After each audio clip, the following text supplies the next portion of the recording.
Why shouldn't you? Some shrub, Miss Lydia? No, I mustn't. Pa says it's too strong. He thinks I'm a child. Papas are all like that. Shall we return to the ballroom, Captain Denny? By all means.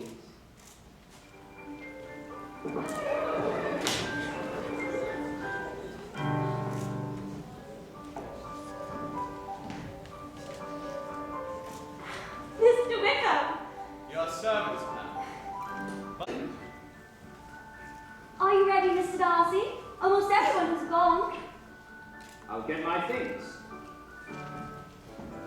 You haven't danced much, Miss Bennet? No, there was a scarcity of gentlemen, and I prefer to leave them for our guests. I trust you had plenty of partners, Miss Bingley. Won't you sit while waiting for your brother? Thank you.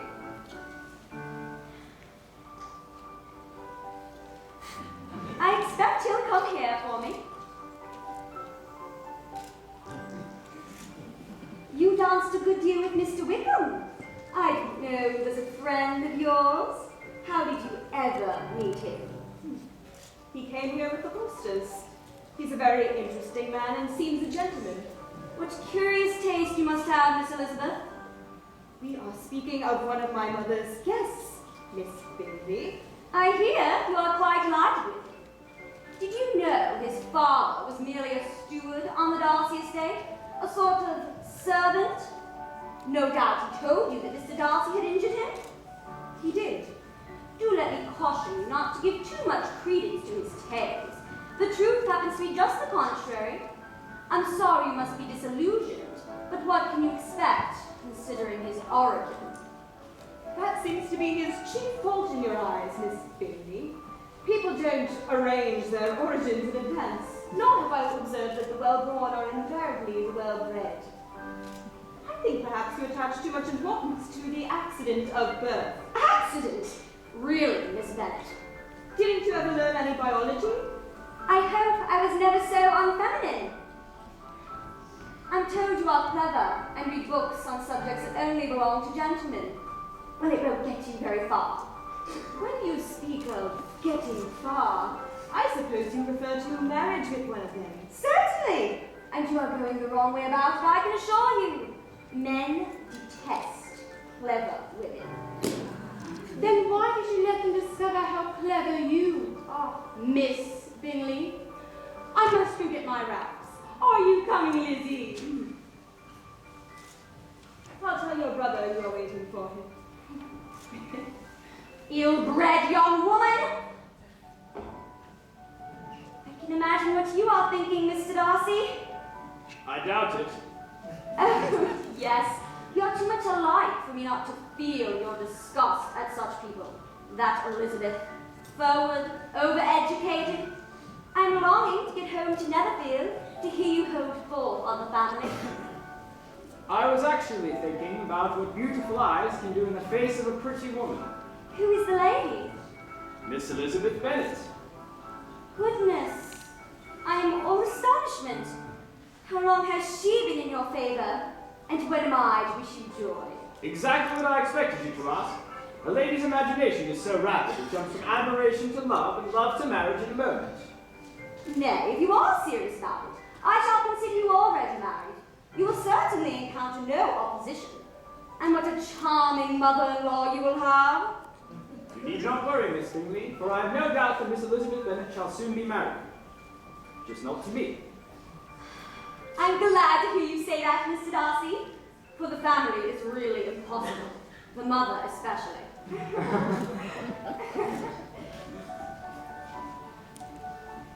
You should have danced more with the others.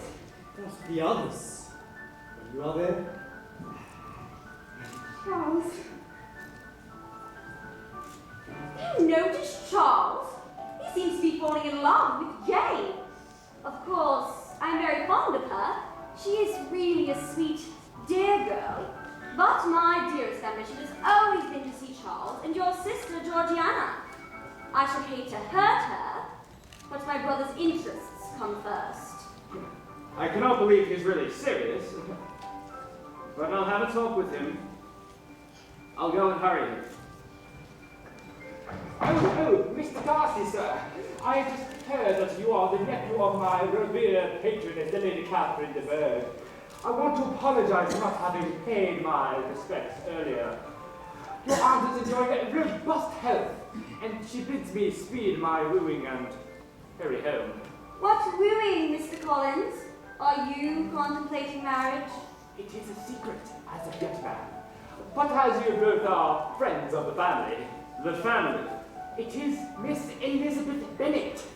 I chosen her to be the mistress of my parsonage. May I congratulate you, Mr. Collins? A most suitable marriage. I don't expect you'll be refused. It is not easy for a girl without connections or wealth to find suitable husbands, especially when they are hampered with an oversupply of intelligence. Oh, you do her an injustice, Miss Bingley. I am sure that my dear cousin is not unsexed with too much brains. I shouldn't like that very much, you know. May I hope to see something of you, sir, the next time you visit your revered patroness? Have I kept you waiting? Oh, Charles, you're here at last. Awfully sorry, but I've been having another time. You will all excuse me. There is a certain young lady who demands my most ardent attention.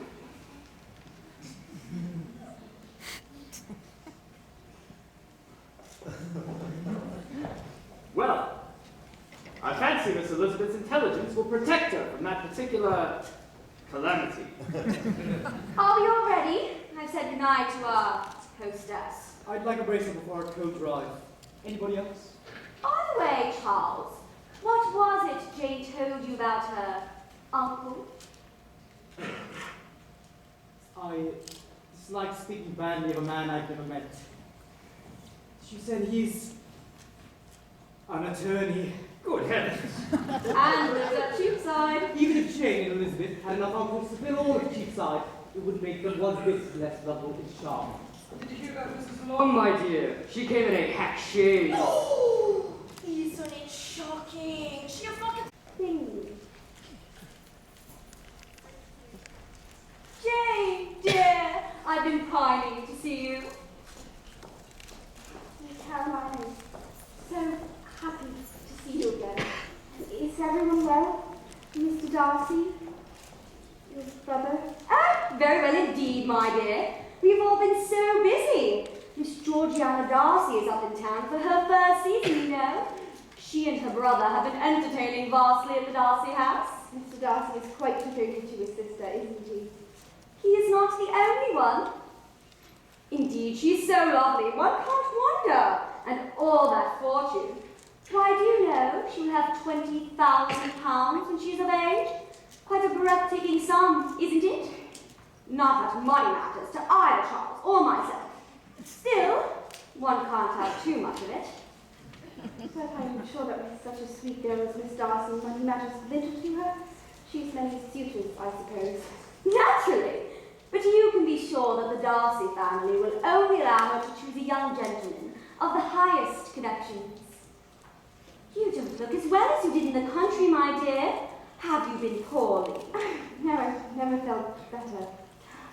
I always get a little pale in the city. I miss the fresh air. Oh. So, are you and your brother staying in London much longer, Miss Darcy? Only until the conclusion of this affair.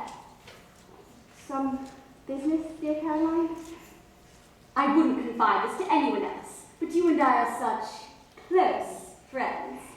Although I have had no time at all to give myself the pleasure of visiting you here. You promised to keep it a secret. Of course. I'm hoping to hear the happy news any day now. I know you'll be the first to wish them joy. Them? Joy? Charles! And dear Georgiana. Indeed.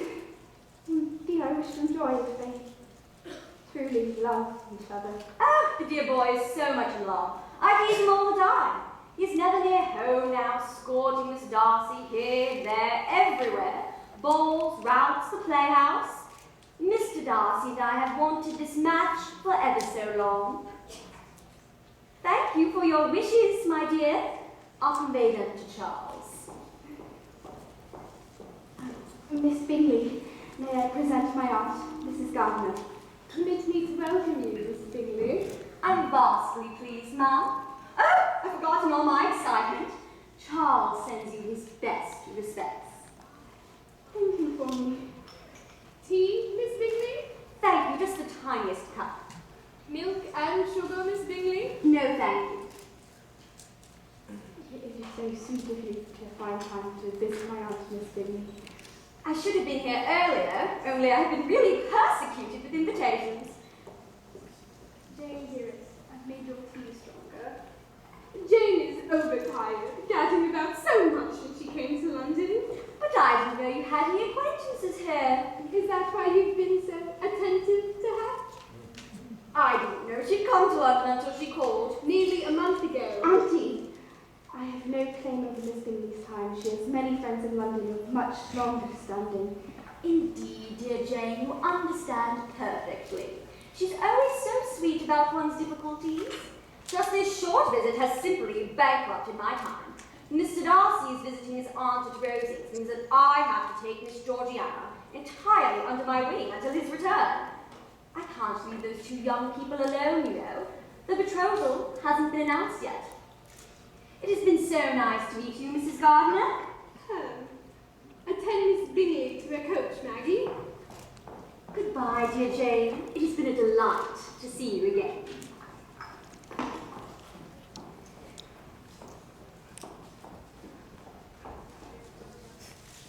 Good afternoon, ma'am.